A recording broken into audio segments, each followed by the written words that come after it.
Estamos dando continuidade na nossa sala de conteúdo aqui da Infracommerce. E agora eu vou chamar aqui para o palco para falar sobre a aposta da indústria no Repos e muito mais. Vocês vão, se preparem que vocês vão ouvir. O Daniel Domingues, diretor de e-commerce Latam da Reckitt Higiene Comercial. Vamos lá, Daniel. Bom dia, bom dia. Prazer enorme estar aqui. Eu começo falando que a gente falou, se apresentou como Reckitt, mas vocês não estão nem vendo o logo da Reckitt aqui, né? Então, a gente vai falar de Repos hoje, um prazer enorme estar aqui. Vou dividir esse tempo hoje com o Thiago, que também vai se apresentar para vocês logo mais, para contar um pouco do nosso projeto de transformação da rota indireta a partir de colaboração e pensamento de ecossistema. Muito rápido me apresentar, sou Daniel, 38 anos, pai da Maitê, marido da Lu, filho da Carla, irmão da Gabriela, e eu botei um vídeo especial aqui, que tem algumas pessoas que se conhecem, apareceu o Bruno, onde estava vestido de astronauta. Isso tudo é para dizer que quem trabalha com digital em indústria de bem de consumo, se não se sentir um estranho ainda, não está fazendo um trabalho certo. Então, é mais para dizer que fazemos qualquer negócio até se vestir de astronauta para explicar um pouco do que a gente pode fazer diferente. Tive a oportunidade de trabalhar em várias indústrias, como Gillette, P&G, GSK, passei pelos mundos de farma e bem de consumo, e é muito legal que essa foto que está aqui no LinkedIn foi no Fórum do E-Commerce Brasil do ano passado, onde a gente compartilhou um pouco da transformação de B2C que a Reckitt fez nos últimos 4 anos, trabalhando comigo, com o Odilon, com o Bruno também, e foi, de fato, um momento épico, muito legal compartilhar essa história com todos. Acho que o que eu carrego da história do B2C que eu apresentei no ano passado para essa apresentação é que tudo começa com as pessoas. E esse projeto do Repos, ele tem na série dele a colaboração intensa e o talento. E uma das palestras que a gente fez, uma semana de transformação digital na Reckitt a semana passada, um dos palestrantes fala que a fórmula de performance é talento menos fricção. E quando eu penso no Repos e nos nossos projetos, quando a gente olha para talento, de fato, o talento está aqui, são essas pessoas responsáveis por fazer a história do primeiro ano de vida de Repos um sucesso.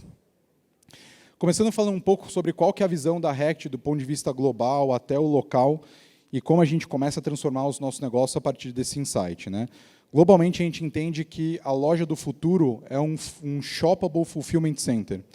Ou seja, não importa se é a lojinha do bairro, o Mom and Pop Store, ou aquela lojinha da esquina, se é o Pão de Açúcar, se é o Cash, se é o Varejo Nacional, essas lojas todas precisam estar preparadas para o consumidor, que hoje já mixa 9 canais diferentes de compra. Estou falando aqui do mundo B2C.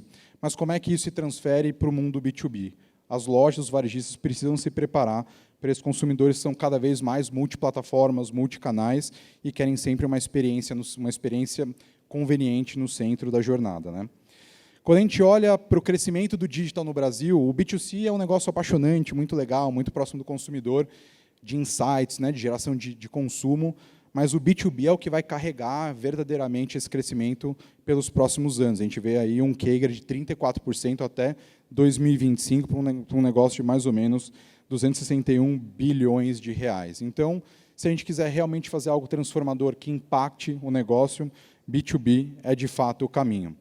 E quando a gente olha para o que está acontecendo do outro lado do balcão, né, do varejista, o que está acontecendo do ponto de vista de digital, como é que ele interage com essas ferramentas digitais, a gente já vê que hoje eles já usam mais de 10 canais para interagir com indústrias, com distribuidores, com atacadistas, e pelo menos 1/3 dos seus vendedores, ou seja, da segunda força de vendas, entende que trabalhar de maneira digital, vamos dizer assim, interagir com um varejista via digital ou na loja física, é o melhor caminho, mais conveniente, porque produtividade para o varejista é um tema muito importante, e eu estava vendo uma pesquisa ontem, não tenho dado de cabeça exatamente, mas a produtividade do varejista brasileiro é um dos piores níveis globais. Então, nós, como indústria, temos aí o dever de ajudar esses varejistas a conseguirem aumentar a sua produtividade. E a gente enxerga dentro de casa, e eu me apropriei aqui desses slides dos nossos parceiros da Infracommerce, mas para dizer que a aceleração desse movimento de B2B, ela é uma aceleração que tem um viés de ecossistema, né? Eu quero fazer a minha própria plataforma, eu quero controlar os meus dados, etc. E essa aceleração ela é inevitável. Então, quando a gente olha nos 5 anos o que aconteceu nesse mundo de B2B, seja indústria, seja distribuidores, sejam pure players aí digitais, acelerando para dentro dos varejistas, e o que aconteceu em 2023, está claro que todo mundo quer ter a sua história nesse mundo digital, né? Só que o que está acontecendo? Nós também fizemos parte desse mundo ecossistêmico, né? Então, lá em 2018, quando eu era head do canal Indireto na Rect, a gente foi para os distribuidores e falou, galera, é hora de vocês se digitalizarem, porque o distribuidor do futuro vai ser um distribuidor que tem uma ótima eficiência logística, um bom serviço de loja, porque a indústria vai fazer essa primeira perna de trazer o varejista para perto. A gente plugou mais, a gente fez mais de 35 plataformas diferentes, a gente era uma zona de dado, não conseguia gerar escala, tirar insights, mas a gente fez a nossa parte de fato, levar para ele esse ponto da digitalização lá atrás, há 6 anos. Só que quando a gente parou para olhar o modelo que a gente mesmo criou, a gente começou a ver que a eficiência, de fato, não estava muito ali. Então, a gente viu que, quando a gente fala de margem, de frequência, de ticket médio, o modelo que a gente construiu estava concentrando muito a renda, estava concentrando muito a distribuição, a performance em lojas grandes. E as lojas pequenas não estavam conseguindo performar. Então, a gente falou, pô, não faz sentido a gente gastar investimento para a gente fazer transformação digital para lojas que já são grandes. A gente precisa tocar o pequeno varejo. Só que a Rect vende um portfólio de limpeza. Limpeza higiênica, como é que eu vou ser relevante para o varejo, no fim das contas, né? Então, a gente começou a ver também que outras parcerias que são relativamente improváveis começaram a acontecer, e a gente fez o desafio, né? Se o mundo está indo para o mundo de colaboração e de ecossistema, talvez a nossa ótica de trabalhar com esse viés de ecossistema não esteja certa. E a gente precisa, de repente, abrir para espaço para colaboração e tentar encontrar modelos que fossem verdadeiramente diferentes. Então, a mudança da lógica é essa, né? A gente vê que hoje existem aqui várias indústrias fazendo a sua jornada B2B, criando sua própria plataforma, que exige um investimento de tempo, custo, gente muito grande para fazer acontecer, para fazer dar certo.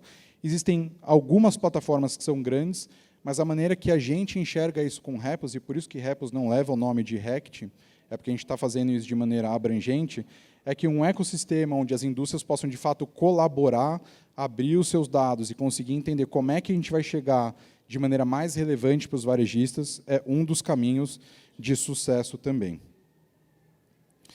Então, eu falei um pouquinho, bem rápido, para fazer essa introdução para vocês, sobre o viés interno, né, de como é que foi essa história de transformação da Rect. E eu trouxe aqui alguns pontos principais que nortearam a nossa jornada e que vocês vão conseguir entender como é que ela desencadeou sobre a ótica do global, que o Thiago vai contar para vocês. Mas a primeira grande coisa é as indústrias, os distribuidores, os varejistas, está todo mundo evoluindo para esse mundo digital. Só que, como eu falei, velocidade, autonomia são elementos que são inegociáveis se a gente quiser ter sucesso nesse novo mundo, especialmente quando a gente fala de ecossistema. A gente teve experiência de falar sobre Repos com indústrias que demoraram quase 4 meses para assinar um NDA com a gente, para a gente poder falar sobre o projeto. Ao mesmo passo, a gente teve experiência com o nosso parceiro, um dos nossos parceiros principais, que é a Nivea, que a gente, em questão de semana, já estava abrindo dados, olhando malha, compartilhando informação, entendendo como que a gente poderia trabalhar juntos. Então, o segundo ponto é que a gente realmente precisa ter a liderança da companhia esteja engajada em fazer isso acontecer. Isso dificilmente vai acontecer com um time do canal Indireto sozinho, um gerente, alguém com uma visão, um contato. O B2B e a transformação digital precisam ser liderados e sponsor, principalmente pela liderança da companhia.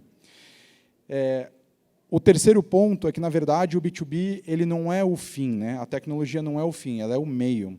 E uma das coisas que a gente aprendeu quando a gente estava falando da implementação do Repos na Rect é que a gente não está falando aqui da implementação do marketplace, a gente está falando sobre transformação digital de como a gente faz trade marketing, no fim das contas. Como a gente pensa, como a gente vai atingir o varejista, o que é mais relevante para eles, como é que a gente usa a tecnologia para vender mais, melhor, ajudar esse varejista a ter mais rentabilidade, mais produtividade, economizar tempo, que é muito relevante para nós como consumidores e para os varejistas como donos de suas lojas também. Então, acho que o pensamento sobre tecnologia precisa ficar claro que a tecnologia é um meio, ela não é o fim.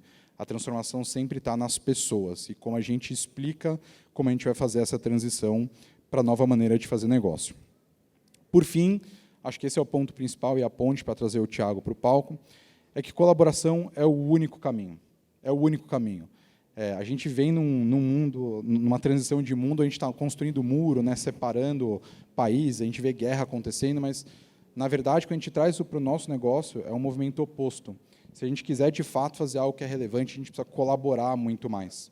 A gente precisa estar aberto para ter novos modelos de negócio, porque só quando a gente muda a maneira de pensar, a gente olha para o elemento de cultura e busca colaboração internamente, mas também externamente com outros parceiros, a gente consegue criar algo que é super disruptivo. Então, isso foi o que transformou também a história do Repos, que, nos primeiros 12 meses de vida, fez uma transformação desproporcional no nosso sellout. Então, aqui mais para vocês entenderem, a gente está olhando para sellout em valor.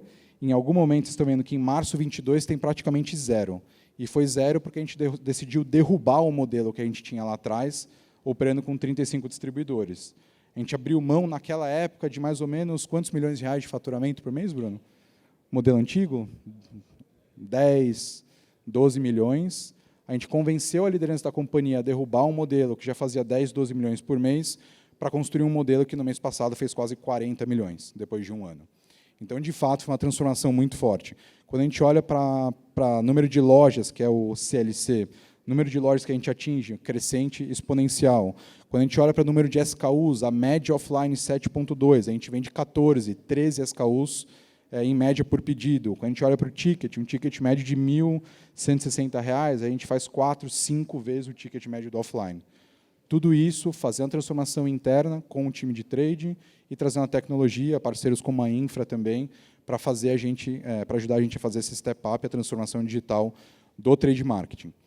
O meu papel como região e mercado é fazer a ponte entre o que a gente tem de melhor, que é o conhecimento, as pessoas e investimento no global, representado pela figura do Thiago, mas também garantir que isso vai ser executado no chão de acordo com as prioridades, a intensidade e prioridade que a gente precisa.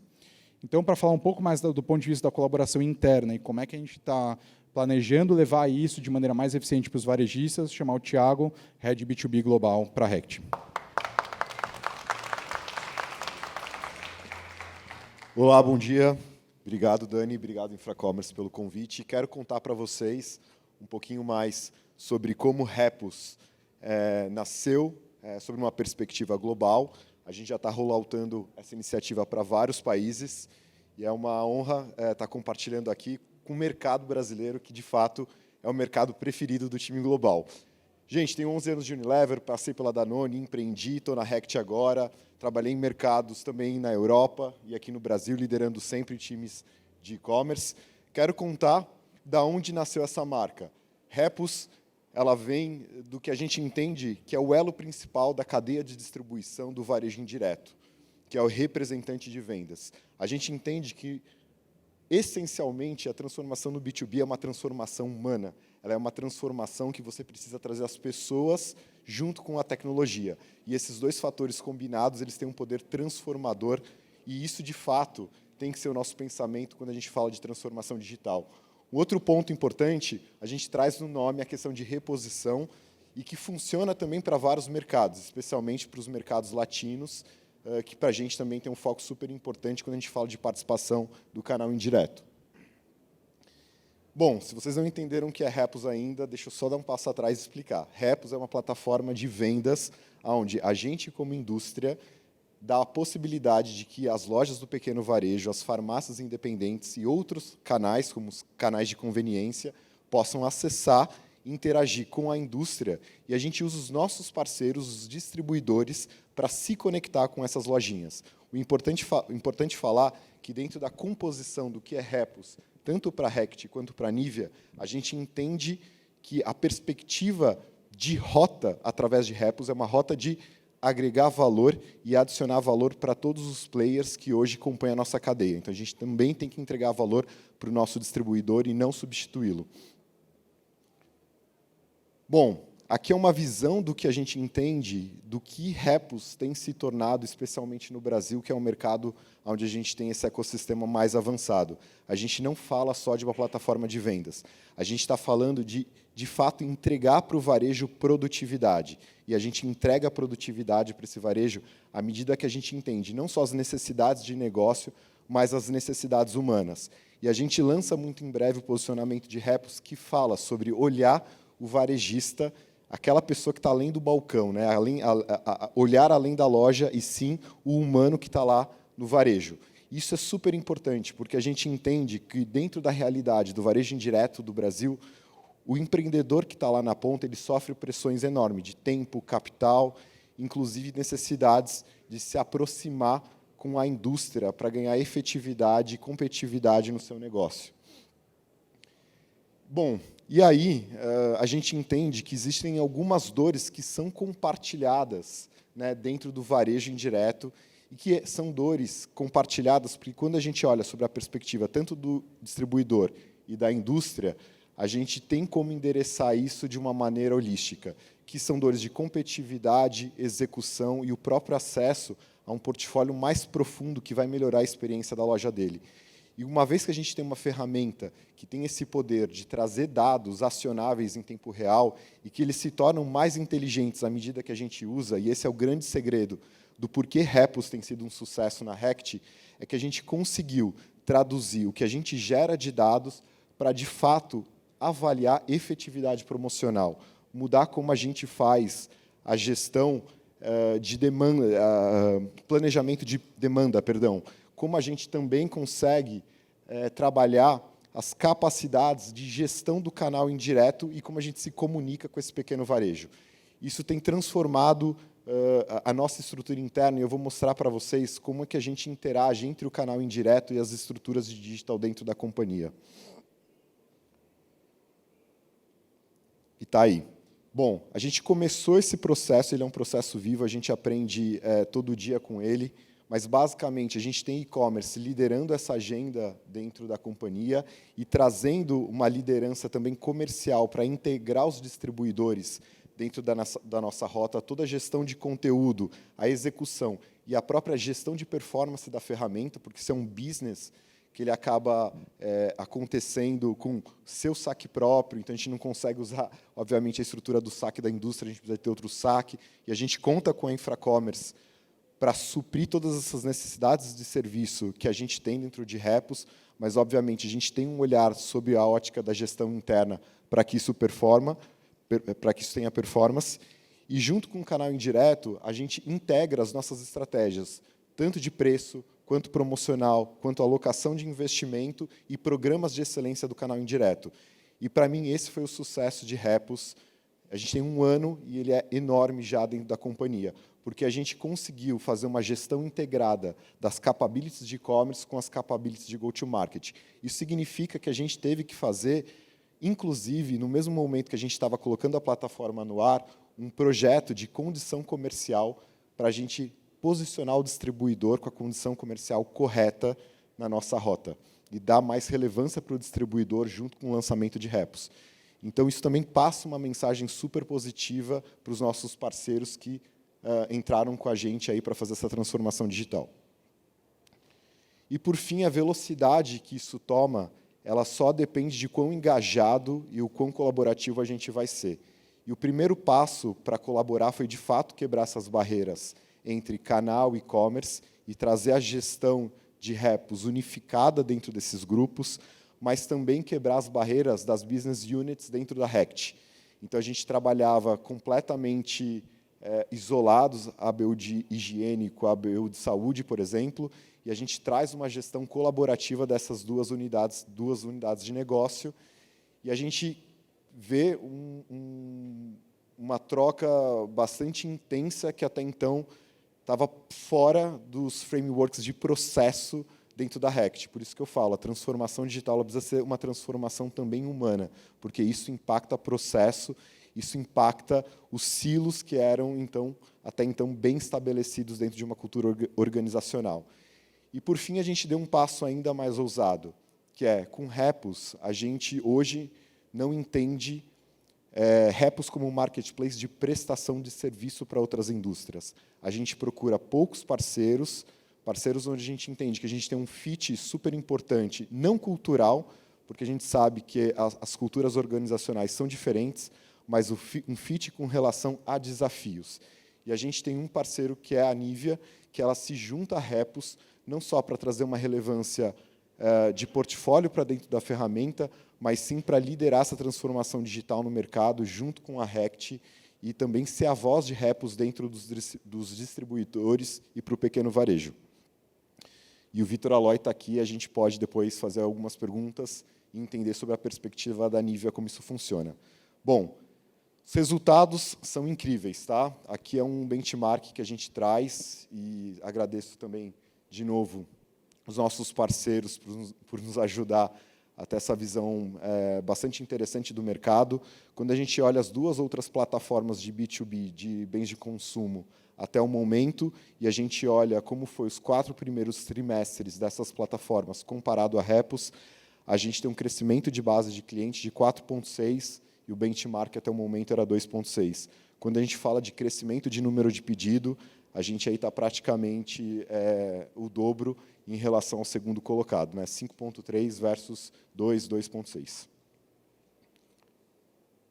Bom, basicamente, eu acho que o ponto, né, e quando a gente se questionou do porquê dessa aceleração, o que eu entendo foi a nossa capacidade de não só customizar a solução que a gente tinha da infra, e esse é um ponto bastante importante, pelo qual a gente escolheu a infra. A gente conhecia já a infra de trabalhar com ela em outras indústrias, então a gente sabia sobre a perspectiva, né, como era robusta a plataforma da Infracommerce, mas também sobre a capacidade de responder e flexibilizar, em termos de tech stack, aquilo que a gente precisava para ter as features promocionais com fit sobre a ótica do que era o calendário promocional da Rect e da Nivea.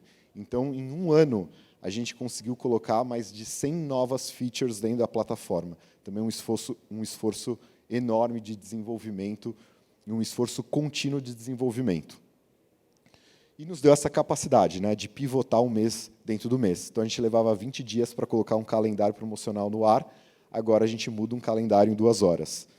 Isso traz também um crescimento de 2 KPIs, e eu quero abrir esses KPIs para vocês, que, na lógica, eles seriam opostos, porque à medida que você cresce o número de lojas numa plataforma, você traz lojas menos maduras, e a tua taxa de repetição ela tende a diminuir, porque você ainda está aprendendo a interagir com essas lojas, ela está ganhando ainda uma certa afinidade, não só de usabilidade da ferramenta, mas de credibilidade comercial do que a ferramenta te traz. E a gente conseguiu dobrar o número de lojas ativas que a gente tem mensalmente dentro da plataforma, de janeiro para abril, perdão. E, além disso, a gente conseguiu, só no último mês, crescer em 300 bips o número da taxa de repetição e 10 pontos percentuais versus janeiro. De novo, provando que, com o calendário promocional correto, com as capabilities corretas e com as pessoas corretas, a gente começa a criar ganchos promocionais que aumentam a frequência. E, se você lembra do que o Daniel colocou, a chave para a Rect, no sentido de desenvolver o canal indireto, é frequência de compra. A gente, só para dar uma informação para vocês, hoje, numa média de mercado, você tem 50% das lojas da base Nielsen que elas fazem 3 compras por ano por indústria. Então, isso é muito, muito pouco. Bom, e a pergunta que não quer calar, né? De fato, isso foi incremental, isso foi uma migração, e a gente tem mais ou menos uma... Bom, não vou abrir aqui meu número de incrementalidade, mas eu vou falar crescimento para vocês. Enquanto a gente fez uma análise que a gente tem um crescimento médio de 21%, as lojas que não compraram em Repos cresceram 18%. As lojas que compraram até 1/4 em Repos cresceram 26%, já bem acima das lojas que não interagiram. E, à medida que a cesta dessa loja, na interação do portfólio, especificamente falando, né, de Rect, ela cresce, então lojas, por exemplo, que compraram mais de 3/4 dentro de Repos, elas crescem 37%, comparado às lojas que cresceram 18%, não interagindo nessa ferramenta. Então, de novo, a gente consegue, com muito mais poder, através da tecnologia, entregar para essa loja a recomendação do qual é o calendário ideal para o tipo de loja dela, qual é o sortimento que ela tem que executar, e essa execução do sortimento correto, com um preço mais competitivo, faz com que essa loja tenha uma performance maior e ela aumente sua taxa de recompra.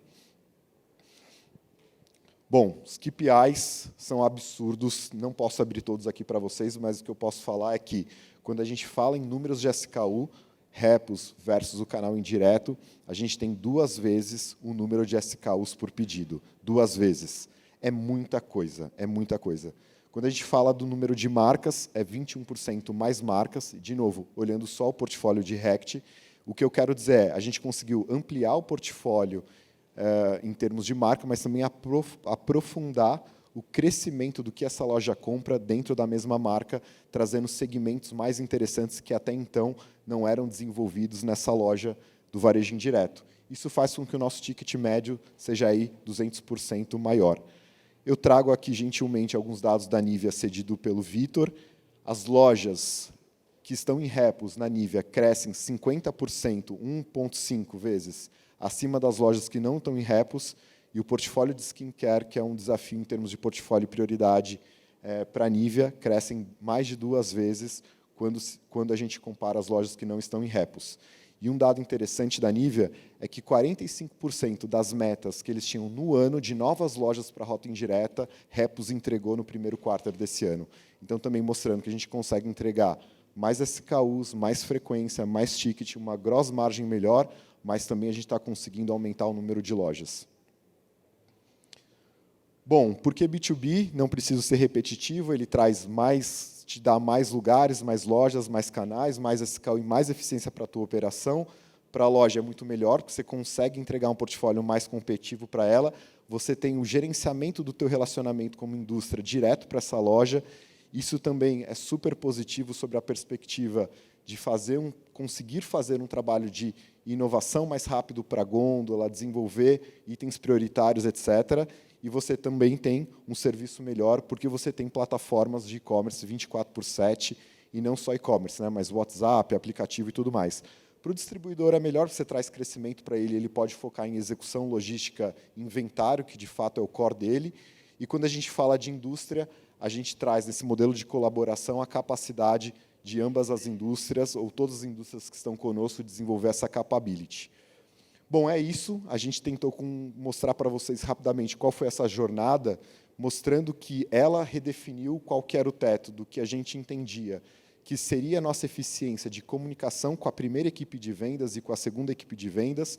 O nosso poder de personalizar a promoção ele mudou completamente, uma vez que a gente digitalizou a nossa rota de mercado, além da nossa capacidade de coletar e trazer insight através de dados, melhorando muito a capacidade de gestão do canal e, obviamente, destravando parcerias. Quero agradecer, eu quero também abrir para perguntas e convidar o Vitor e o Dani para responder as perguntas que eventualmente possam surgir. Obrigado. Olá, gente. Sou o Vitor, responsável por desenvolvimento de canais na Nivea. Prazer.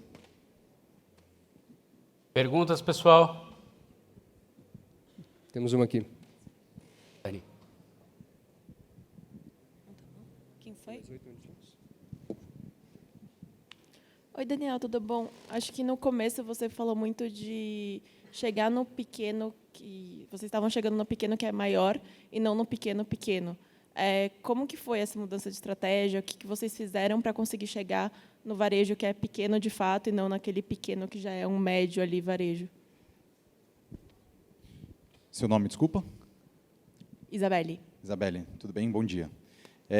Quando a gente fez a análise, a gente viu que a venda do modelo antigo do B2B estava muito concentrada nas grandes lojas. E, na verdade, a grande loja ela já compra o que ela precisa porque ela tem um consumo diferente do pequeno varejo. A principal estratégia para a gente fazer a migração do modelo antigo para esse modelo foi pegar os planos que o time de trade canal tinha e começar a onboardar ele dentro da tecnologia, dentro de Repos. Porque o que a gente entendia que era a maior dificuldade era a equipe do distribuidor ter uma condição na rua que eles têm no palm deles, né, vamos botar assim, e a gente no Repos tem uma condição diferente, que pode ser, às vezes, não tão atrativa quanto a que ele tem na mão. Então, o ponto principal é esse alinhamento de modelo de operação entre o time de trade do canal indireto, entre as equipes, o distribuidor e nós que estamos trabalhando dentro de e-commerce. Então, é muito difícil você, como no e-commerce B2C, a gente faz a gestão independente, na Rect B2C é uma BU isolada do negócio, o B2B, a lógica é a inversa. A gente precisa de mais esse alinhamento com o time de trade para garantir que as principais condições estejam alinhadas dentro da plataforma para a gente conseguir levar o tráfego para lá. Ficou claro? Um outro ponto é aceleração, né? Ter condições, isso é chave. Mas quando você tem, principalmente categorias pequenas, como a Nivea tem, e aí eu falo Face Care, para esse canal, é uma categoria pequena, ter velocidade é chave. Então, essa combinação ela é crucial. Tá? Então, esse é um learning Nivea muito claro. Por isso que nós crescemos mais de 60%, só em skincare. Mais perguntas, pessoal? Bom dia, pessoal. Hoje a gente entende, né, que a venda B2B ainda tem uma certa dependência hoje do consultor de vendas nesse processo da compra. Eu queria ouvir um pouco mais de vocês da visão do papel desse representante aí no médio e longo prazo, o que é que vocês acham? E como que vocês veem a questão da compra orgânica hoje dentro do B2B? Né? Acho que hoje a gente ainda tem um percentual um pouco baixo, se vocês acham que isso faz sentido no futuro, ou se de fato o papel do consultor ainda vai ser relevante em todo esse processo do B2B. Queria pegar um pouco dessa visão de vocês. Vou começar aqui, vocês me complementam. Você viu que ao longo do que a gente compartilhou, assim, a gente fala muito sobre transformação humana digital. Eu acho que, não sei, alguém aqui já fez rota indireta assim, com vendedor de distribuidor? Só para ter uma ideia. Assim, se vocês vão para a rua e falam sobre tecnologia com essa galera, a primeira coisa que vem para a mesa é: eu vou perder meu emprego. Então, assim, o que mais me fascina do canal indireto é que é um canal de relação humana mesmo. Então, existe esse trabalho de desensibilizar a tecnologia, porque a larga maioria das vezes o vendedor e o distribuidor é a primeira barreira para digitalizar a lojinha. Então, Repos a gente traz no próprio nome ali, tipo, esse cara, ou sales rep ali, o vendedor e o distribuidor, no core do negócio, porque a gente está desenhando a tecnologia para facilitar a vida desse cara. Existem outros modelos de B2B que a indústria acaba avançando em territórios do distribuidor e gera essa fricção. O que a gente quer é garantir que o distribuidor faça parte desse ecossistema. Então, quando a gente fala de ecossistema e ecossistema, é quando a gente fala que o ecossistema, esse cara é fundamental para garantir que o nosso modelo de negócio funcione. Então, a gente funciona com os vendedores do distribuidor, porque, no fim das contas, é mais fácil, mais barato você fazer aquisição com o vendedor do distribuidor do que você ficar jogando mídia, fazendo outras ferramentas de aquisição no mundo digital ou off. Né? E a sua segunda pergunta foi sobre... Oi? A compra orgânica. Eu acho que, assim, no varejo alimentar, acho que vou deixar o Ti complementar também, é um pouco diferente do Pharma. Né? O Aloy fala muito que o Pharma é um canal que já é eletrônico, ele passa os pedidos de maneira eletrônica, né? Mas não é necessariamente super digitalizado. A compra orgânica, de novo, ela é uma transformação, ela é uma jornada. Ao passo que o varejista precisa de produtividade, de tempo, se o pedido está sendo tirado de maneira assistida por um vendedor do distribuidor, ou se o varejista fechou a loja dele, foi para casa e fez o pedido dele enquanto ele estava jantando, os dois funcionam. Mas acho que a compra orgânica do varejista é uma jornada e o ponto importante é ele entender que a tecnologia disponibiliza essa possibilidade de 24/7, 365 para ele. Então, de novo, ainda é um pedaço relativamente pequeno versus o todo, por isso que o vendedor e o distribuidor é tão importante, mas é importante entender que essa digitalização do varejo é uma jornada, não é algo que você vira a chave e ela acontece do dia para a noite. Tá? Agora, a sua pergunta é bem interessante, porque é a que mais me faz internamente ou em qualquer país que eu vou apresentar Repos. Porque, de fato, tem uma ideia do executivo tradicional de trade marketing de que, uma vez que a venda ela é assistida pelo representante, ela não é e-commerce. E isso é muito pelo contrário, porque uma vez que você tem o representante de vendas engajado no processo, você diminui muito o teu custo de aquisição. Por quê? Se você não tem o representante de vendas chegando com a solução ou com a ferramenta e explicando para a loja que ela existe, você ou vai ter que contratar uma equipe de embaixador, promotor, para contar dessa solução para a loja, ou você vai ter que fazer mídia, seja ela TV, digital, o que quer que seja, para que a loja conheça a tua ferramenta. Então, o primeiro passo é a gente usar a segunda força de vendas, de fato, para diminuir o nosso custo de aquisição. E a nossa visão, e eu acho que já tem outras iniciativas no mercado que são bem-sucedidas nesse aspecto, é de você transformar o papel desse representante de vendas, para que você traga não só inteligência para ele fazer a gestão da carteira, isso falando dentro do alimentar, mas para que ele ganhe eficiência, para que a carteira dele cresça efetivamente, sem que ele tenha que colocar na mesma intensidade o pé na rua e fazer rota. Ele pode fazer isso de uma maneira híbrida. Quando a gente olha para outros canais, por exemplo, como o canal Pharma, a gente, por exemplo, como Rect, está integrando 40% do nosso canal Pharma com o EDI em lojas do indireto. Ou seja, ninguém no mercado, até o momento, viu algo parecido. Mas por quê? A gente já entendeu que o varejista que está lá no balcão de farmácia, ele já é mais digitalizado e ele já tem ferramentas que ele conhece para a transmissão de pedido. O que a gente quer trazer agora para esse cara é uma dinâmica ainda mais potente com relação a impacto no que é a cesta que ele compra e como ele vai executar essa cesta dentro da perfumaria ou do OTC na farmácia. E tem um ponto adicional também que é legal pensar, que é a troca de geração. Então, pensa que os donos de varejistas hoje tradicionais talvez sejam com uma vantagem, uma idade, sabe, 40, 50, 60 a mais. A geração que vem na sequência deles, a geração que já está direto no celular, já está conectada, então o nível, a tendência de adoção de tecnologias ou de mudança do processo de compra desses varejos também tende a mudar ao longo dos próximos anos. Acho que é importante estar preparado para essa transformação. Uma última perguntinha, para a gente não estourar muito tempo. Alguém?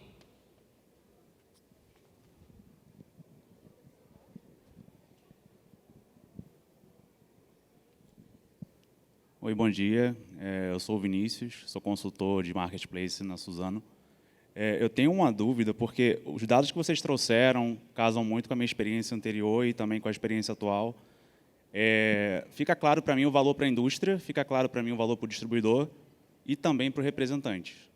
Mas não fica tão claro para mim o valor para o varejista. Além da disponibilidade 24/7, o que mais vocês pensam que a Repos pode trazer de valor para o varejista comprar? Perfeito. Isso é um ponto bastante chave da construção do que é o ecossistema de Repos. E eu te trago com exemplos práticos. Quando a gente começou a rodar loja e a gente entendeu por que o varejista hoje, através de Repos, ele compra 2 vezes mais SKUs do que ele comprava no modelo tradicional, basicamente o varejista ele virava e falava o seguinte: o distribuidor me oferece só a curva A. E às vezes eu vejo o item B, C, D lá na comunicação na TV e esse item não chega até via o representante de vendas até minha loja. E à medida que você traz para ele, e hoje a gente está trabalhando largamente através do WhatsApp, essas soluções onde você consegue comunicar para o varejista calendário promocional conectado com o teu calendário de mídia, etc., você dá autonomia não só para esse varejista, se ele não quer fazer a compra orgânica na plataforma, mas que ele tenha ferramentas para ele ter uma interlocução melhor e mais positiva no sentido de desenvolvimento de negócio, portfólio e categoria com o distribuidor. Somado a isso, a gente olha algumas outras necessidades que se conecta com a primeira pergunta, que é como é que eu saio daquele topo da pirâmide do varejo indireto, das lojas maiores, e vou para as lojinhas menores. A gente consegue identificar falha na nossa linha de distribuição, no sentido, poxa, aonde que o distribuidor está demorando para entregar os produtos, eu preciso reforçar, por exemplo, a minha gestão logística com o distribuidor. Aonde o distribuidor não consegue oferecer crédito, ou porque o distribuidor ele não tem capability para reavaliar o crédito que ele dá para um determinado cluster de loja, ou porque, de fato, aquilo tem um risco muito maior para ele, e eu consigo conectar soluções com uma fintech ao meu ecossistema para que eu consiga, de fato, identificar falhas em KPIs, que até então eu não tinha gestão nenhuma no canal indireto, e eu consigo suprindo, enriquecendo esse ecossistema em volta da minha plataforma. É isso, né? É isso, pessoal. Obrigado, Gustavo. Daniel Domingues, diretor de e-commerce Latam da Reckitt, Tiago Dias, head de e-commerce B2B da Reckitt, e Vitor Aloy, head de desenvolvimento de canal Nivea Brasil. Muito obrigado por vocês estarem aqui e dividirem com a galera essa experiência de Repos.